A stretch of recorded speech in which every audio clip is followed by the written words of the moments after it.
Hello, everyone, and welcome to episode number 62 of the PE Geek Podcast. And as always, it's an absolute pleasure to be here. Now, these are my favorite episodes, without a doubt. The episodes where we actually get to speak with phys ed teachers from all over the globe, using tech, playing around with it in their classes. And today, I'm very happy to welcome Ryan Ellis to the show. How are you, Ryan? I'm fantastic, Jared. Thank you very much for having me. You're welcome. So where are you joining us from this morning for you, I think it is? It is, yes. It's the morning. It is currently 7:05 a.m. I'm speaking from Harrogate in the North Yorkshire, God's own county in England. Perfect. And you're currently, it's the weekend, obviously, for us at the moment, but during the week, you're involved in teaching. What sort of age groups do you work with? Perfect. Yeah, I'm involved in teaching. So I'm a qualified primary school teacher and I work with what we call reception age over here, which is kindergarten and right through to year 6. So it's up until 11 years of age. Yeah. And what do you remember what sort of prompted you to go down that route of working with kids that age and actually even becoming a PE teacher?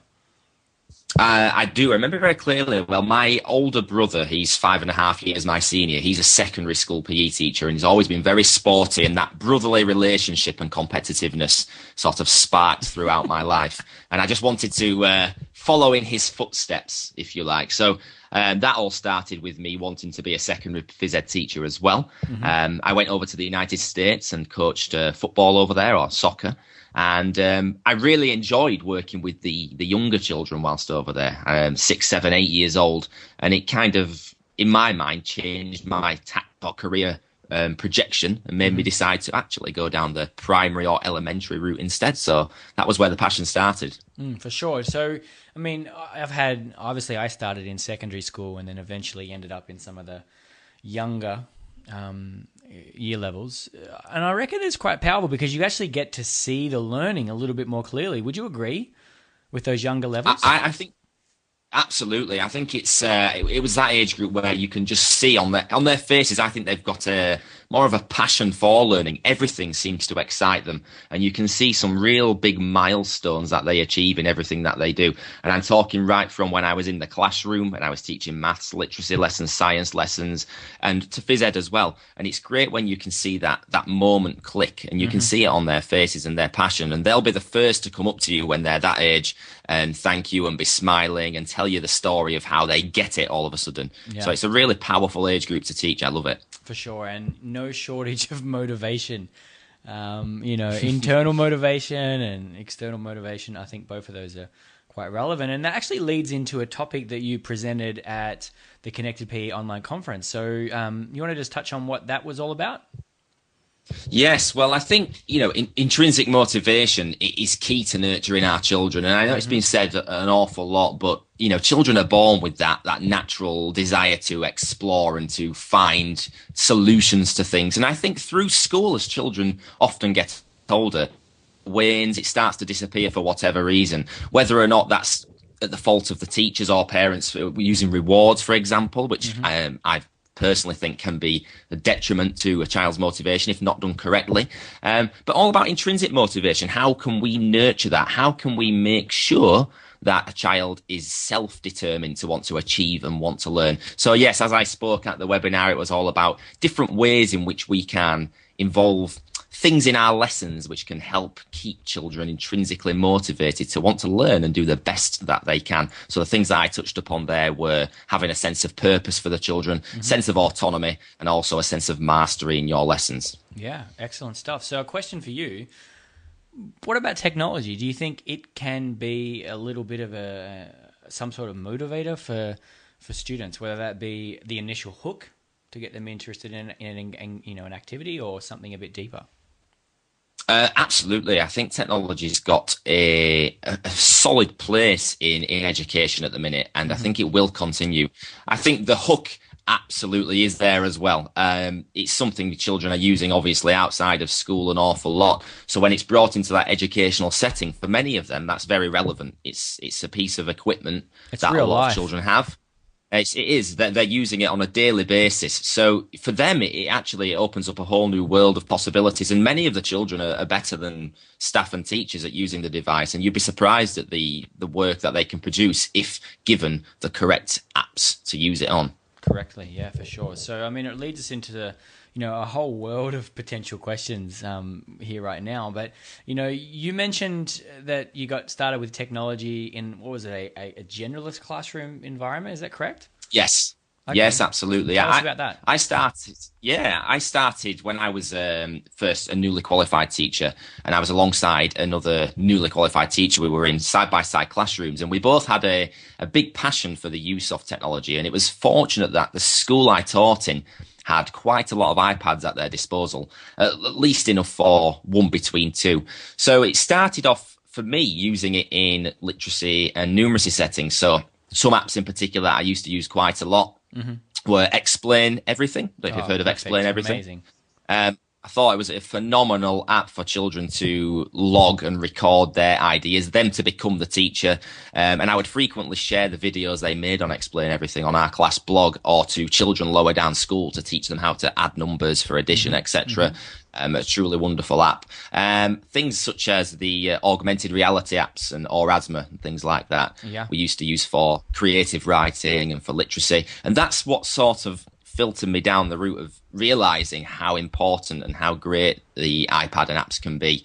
I have to say the very first app that I used in a phys ed setting was actually Coach's Eye for the video recording, which I found to be a powerful medium to share with the children as well. I'll tell you what, we've come a long way. I mean, I reflect on the video analysis of the past, and you probably have heard of Dartfish and tools of that nature, and having to have cameras and laptops and this, that, and the other to try and get that result. And I mean, now you can do it quite easily. And you mentioned with Explain Everything just how quick it is for a kid to show what they've known and sort of publish that to the world. It's really quite powerful to go from that consumer to creator sort of idea. And I think kids really enjoy the opportunity to be able to show what they know.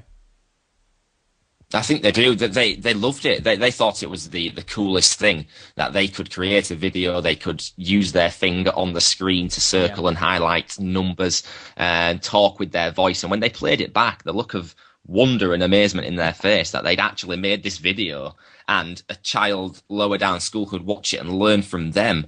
It really embedded their learning, and it made them feel, much better about themselves. And I think, if anything, it gave them more motivation in their learning to want to continue and do more. For sure. So, I mean, I always think back to this revised Bloom's taxonomy, the classic pyramid with the different levels of, in depth related to work. And right at the bottom, we've got that knowledge level, the very bottom tier. And right at the top, the revised one is create.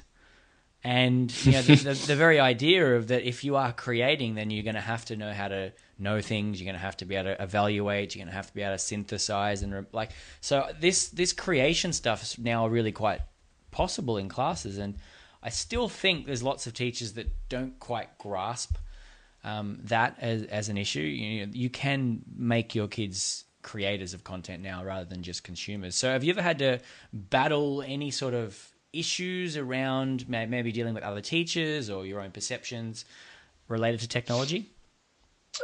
Well, yes, it's funny you say that. I mean, at the first school that I was teaching at, I think between myself and the NQT, we were huge advocates of using tech.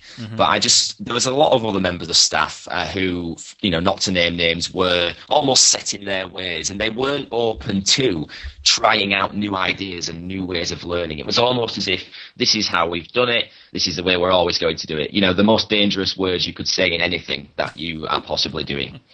It's not the way we've always done it. Let's try something new. And I feel that it did hold myself and my teacher friend who was next door. It held us back, unfortunately, and we did have to battle that. That being said, we did continue using tech an awful lot.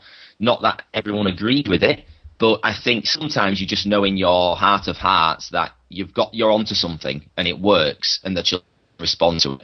And that was the sort of tack that I took. That's where I went with it, and that's why I continue using the tech. I think if you think it's going to benefit your children and you see it's going to benefit them, Mm-hmm. then go with that. You know your children better than somebody else. Completely agree. I mean, the thing that really frustrates me, because that's not a rare situation to have some members of staff that maybe don't grasp it, and that's okay. I mean, everyone has different ways that they deliver their content, etc. But the thing that I hate in any of those situations is people just refusing to at least try and have a go exploring and using something new, because things are never the same, like you've pointed out. There's the illusion that they are, but they're not, and we don't want to be static in anything that we do, because I mean, we don't expect our students to do that, do we? Like, come into class, what you learn in year one, that's okay. You never need to know anything ever again. Imagine if we did that. Like, imagine if that was the norm. Exactly. But we've got for me, that's that do just it. Yeah, it's incredible. And for me, it's just, I've to put something out there. For me, it's just lazy teaching, just using things that you've already done. It just saves work and time, but it's just doing a disservice to the children. So it's just lazy. I think you've got to move with the times and move with what's working, in my opinion. Yeah, for sure. Absolutely. And that mindset of just continual development is, whether it's with tech or not, I think is so powerful. Great to model as well. I mean, I don't confess to be an expert in all the tools that I've ever used with kids, but the willingness to try it, even and be a learner with them, I think is something that not as many teachers do as would be good. So, you've mentioned. I was going to just jump in there. Sorry. Yeah, go. Oh, sorry, Jared. I apologise for that. I was just really relevant point in terms of being a learner. When I another app that we use when I was in the classroom teaching, which the children essentially taught me how to use, which was big a few years back, was Minecraft. Mm-hmm. Now on Minecraft, we had the children in the lesson building Viking longboats using the Minecraft app, and then we would, in our literacy session, write instructions about how to build it. Now, I had no idea how to use this app. I never used Minecraft in my life, but we still went for it, and if anything, I was learning from the children in that session as well. So it goes both ways, and the children felt good about that they could show me how something works. Completely agree. I mean, and then again leads back to that intrinsic motivation thing, doesn't it? Like, yes. It will empower them to want to go on and focus that attention in other areas. So I think it's absolutely worth pursuing. So we've mentioned some of the really positive things that happen when you use tech, and I think they're abundant. But have you ever had any situations where maybe things haven't worked quite as you'd expected, or things of that nature? Yes, I mean, I have to say the first couple of months of me trying to use the tech and the iPads, it was a bumpy road to say the least. I just thought, you know what, teacher, a bit naive if you like, I went and said, we're going to use the iPads. It started in the classroom and even in the PE setting. And as you can imagine, without any ground rules as such in place and expectations, which I didn't know at the time I had to or should have set, before you know it, the children were off task. They had jumped onto a different app that they shouldn't be on when I wasn't watching. They weren't using it for a learning purpose. And it was a rude awakening to me that actually it got me questioning, is this the right way to go? Yeah. All it made me do is reflect on how I set the children away, how I had the expectations set for them. And as I moved forward in time, we came to a happy medium where the children knew what they had to do when they were given an iPad to use for a learning purpose. But the first couple of months, like I said, it was a bumpy road, and I didn't realise the children would be so cheeky as to use them for whatever they wanted. They're quite curious, aren't they? Like, you give them a tool, and especially when they've got a familiarity with it, like in their own home environment, you can see why they can head off in a billion different directions, for sure. So, but it's a really positive quality that, you can reflect on that and take ownership over the fact that the next time you did it, you'd do it differently, and not just completely abandon ever using it. I can imagine that if I had done and just abandoned using certain tools, and lots of things in my practice that I really enjoy now probably wouldn't exist. And, I was the same using tech the first time. Like, what's going on here? I mean, I've maybe not got the result that I was after. I've wasted a bit of time, but it's through that reflection where the magic happens. And, I really value that as a process. And that's actually how the PE Geek website started. I mean, a lot of people don't know, but it was a reflection site purely for me. And over time became useful for others. But yeah, I mean, that's how you grow, isn't it? Reflection.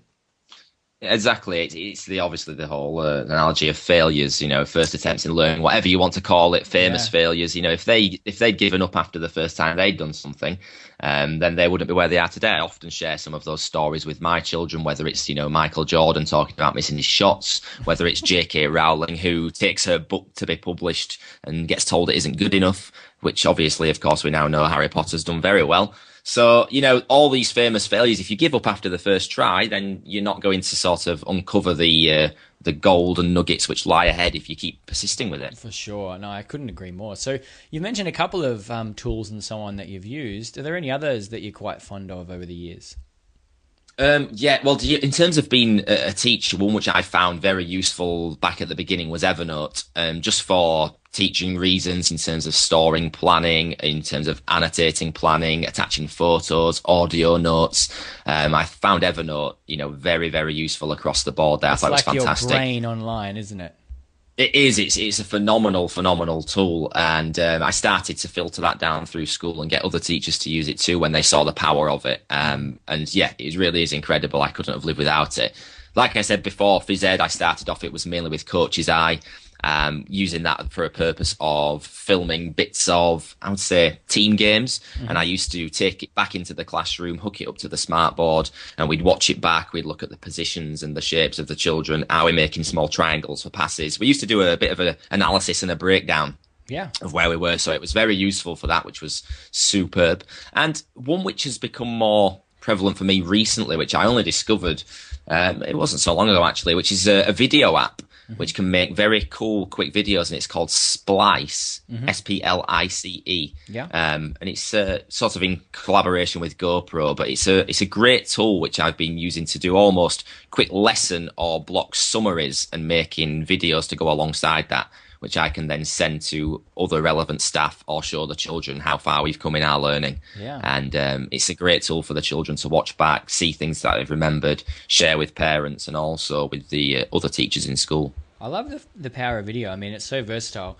My very first memory of video and its power was as a student learner as well, and seeing myself do something for the first time, and that was so motivational. Like I didn't even look at it from an analysis perspective or performance, etc. It was just the fact that I was seeing myself do something.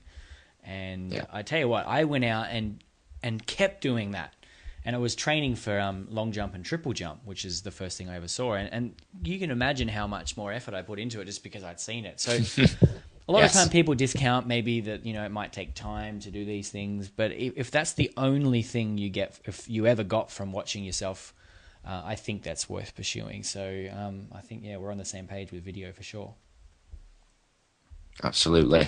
You like I said before, you learn so much, don't you, from watching yourself? And I had a rude awakening my first time. I wasn't even using an app, but one of my friends videoed me when I was out on the golf course. And little to my knowledge, I didn't know he was videoing me. And when I watched my shot back and watched my golf swing, to say I was alarmed would be an understatement. It was awful. So ever since then, I've been very determined to improve my golfing standards, Jared. Oh, man, that sounds exactly like a golf experience. I was on the opposite side, though, filming some of my friends.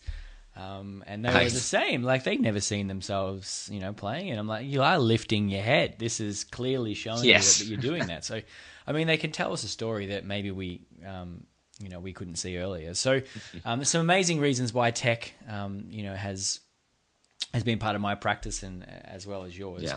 But you've gone on to start creating a podcast of your own, and it's gone on to be really quite successful. What's the podcast, and what sort of led you down that path? Yeah, so it's the PE umbrella, and podcasting, blogging, primary and elementary PE, and what led me down that path is listening to podcasts first and foremost. Obviously, your own website and your podcast. And I used to listen to a lot of business podcasts, Entrepreneur on Fire, Pat Flynn's Smart Passive Income, things like that. And on EO Fire, which is John Lee Dumas, I think, hosts it, he used to talk about a free podcast course and about niching down into something which is, very relevant to you. And it just got me thinking one summer. I thought, I don't know of any specific primary/elementary phys ed podcasts, which is maybe about the resources, reflections and interviews, which obviously EOFire is an interview-based podcast. Why not do it? I thought I'll research into it. I'll sign up for the free podcast course to see how you make it. And I just made it my own personal goal and mission to produce and release one on a weekly basis there, just to share with others. And you're right, it's gone well. It's gaining traction and momentum, and I thoroughly enjoy doing it. It's absolutely wonderful. Couldn't agree more. I mean, the whole process of podcasting is just on the up and up too. So these shows like yours and mine, etc., that are niche can exist. Like we have a place to do that now. So I mean, there's absolutely probably people here listening to the show and they've got an interest in a particular area, whether it's PE or it's another hobby that you've got. It's not hard to do it these days. I mean, you can do it with a microphone on your computer, simple as that, and host it for free. And because of just the sheer low volume in podcasts, you can have people listening to them really quite quickly. So, I mean, I love the platform. I think they're tremendous. And I just love how that you can be on the go and learning as well. So, I mean, is that how you tend to consume yours? Yeah, absolutely. For me, it's always when I'm in my car driving around predominantly. So I drive from school to school on a daily basis. And whilst I'm in the car for 15 minutes, instead of just putting on music, I'll think, well, I'll take 15 minutes to perhaps learn something new. So I'll stick on a podcast, perhaps learn something I can take into the rest of the day, or I'll jot it down and make a note for it for later.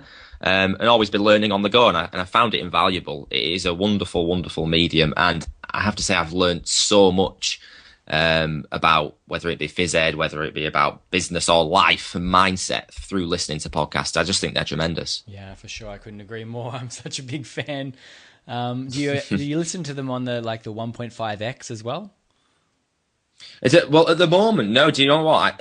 One thing I'm very slow down in doing, I keep them at regular speed, and I don't know why I do that, because a lot of friends of mine do make it a little bit quicker to consume them faster. But I'm very old school, and I like to listen and absorb every single word at regular speed at the moment. But perhaps I'll try that. It's worth it. I mean, I was the same. I used to put it on at 1.5x and listen to it and think, I can't follow what was happening here, but slowly train myself over a period of time, and now when I go back and listen to them slower, I'm like, what is happening? So if you're listening to this podcast and we've gone for about 20 minutes so far, you could be listening to this much faster if you switch it to 1.25 or 1.5x, and you'll be able to get some of that valuable time back. So I recommend trying it out. Yeah. Thank you for jumping onto today's episode. Where can we find out more about the things that you're up to? Well, if you head on over to peumbrella.com, that's where I have an almighty list of all of my podcasts that I've released thus far, show notes in there, links to all the previous ones. Obviously, find the PE Umbrella on iTunes. If you head on over to Twitter, I'm on there too, which is at Ryan Sporting. I'm quite regular on Twitter, posting on there and trying to discuss with others too. And also, I work in day-to-day for Sporting Influence. If you head over to sportinginfluence.com, you'll see all the good things that we're doing with phys ed in and around Harrogate in England as well. Perfect. Absolutely love it. So as always, absolute pleasure to have you listening to the podcast today. If you've got any questions, then you know where to fire them away to. Otherwise, head along to the pegeek.com/62 for episode 62. And you can find all the links mentioned in today's episode, as well as a word-for-word transcript. So look forward to speaking with you next time. And thanks again, Ryan, for joining us. Thank you very much, Jared. Appreciate it. See ya.